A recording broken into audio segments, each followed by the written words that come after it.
L'objectiu nostre, únic, és tenir les pistes xafades a les 9 del matí. Les condicions climatològiques no han de ser una excusa per res. Llavors, els dies que estem treballant aquí a les 4 del matí perquè està nevant és per tenir a les 9 del matí l'estació xafada perquè es pugui obrir al públic. La nostra manera de treballar amb màquines és evidentment amb grup. Som 4 màquines que estem sempre treballant junts, som complementaris al 100%. És a dir, que totes les pistes les comencem i les acabem tots 4. És una qüestió de sincronització i de complementació. La màquina que va davant és el que està marcant una mica la pauta de com s'ha de començar una pista, però les màquines que van darrere de teu estan fent la mateixa feina per poder tindre la pista aquesta completa, plana i ben fresada.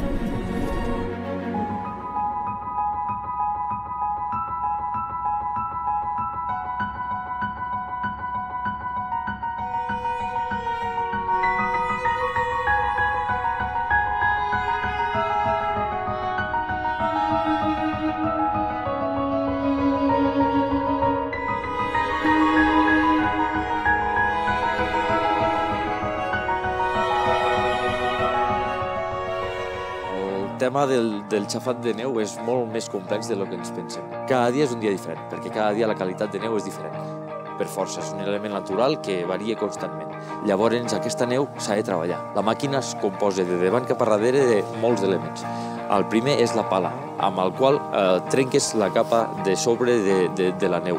Les bandes, que són les cadenes aquestes de ferro, trenquen, trossegen tota aquesta neu que estàs trencant amb tu amb la pala per sota de la màquina. La fresa acaba triturant la neu, està airejant a més aquesta mateixa neu. Un troll és bàsicament un cable que fa 800 metres de llargada. Aquest cable m'ajuda en pistes que realment són molt pendents a deixar-les al millor possible, igual que faríem amb una pista plana. Una màquina estàndard no pot fer aquesta feina o no la faria tan bé, i amb el cable tens un plus de poder acomplir la teva feina com Déu mana, és a dir, de deixar la pista el màxim de bé possible. I per acabar, el clàssic acabat d'una pista d'esquí amb aquestes ratlles típiques, el donen uns faltons que hi ha a darrere de la fresa, que és ja l'acabat de la passada de la màquina.